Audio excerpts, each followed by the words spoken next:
আমরা প্রায় সময় সেলফ কেয়ার বলতে শুধু শরীরের যত্নটাই বুঝি, বিশ্রাম, ঘুম এবং নিজের জন্য একটুখানি সময়। কিন্তু এর বাহিরেও খুবই গুরুত্বপূর্ণ একটি অংশ রয়েছে, যেটা আমরা প্রায় ভুলেই যাই। সেটা হলো সেলফ স্টিম।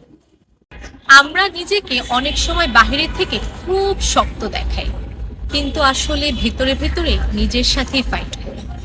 বারবার প্রশ্ন করি, আমি কি যথেষ্ট? সব দোষ কি শুধু আমারই? সেলফ স্টিম মানে নিজেকে বড় করে দেখা তা না, বরং এর মানে হলো নিজেকে দোষী না ভাবা, নিজের কষ্টকে অবহেলা না করা, আর নিজের প্রতি একটুখানি সম্মান রাখা। এই বিষয়টা খুব সুন্দরভাবে উঠে এসেছে হলিউডের জনপ্রিয় গুড উইল হান্টিং সিনেমাটিতে। এই সিনেমার মূল চরিত্র উইল ভীষণ মেধাবী, কিন্তু নিজের জীবনের কষ্ট আর অতীতের আঘাতগুলো সে নিজের ভেতরেই চেপে রেখেছে। সে জানে সে বুদ্ধিমান, কিন্তু বিশ্বাস করে না যে ভালোবাসা, শান্তি বা একটা সুন্দর ভবিষ্যৎ পাওয়ার যোগ্য সে। উইলের সমস্যা তার ট্যালেন্ট নয়, তার সমস্যা হলো সে নিজের কষ্টের জন্য নিজেকেই দায়ী করে।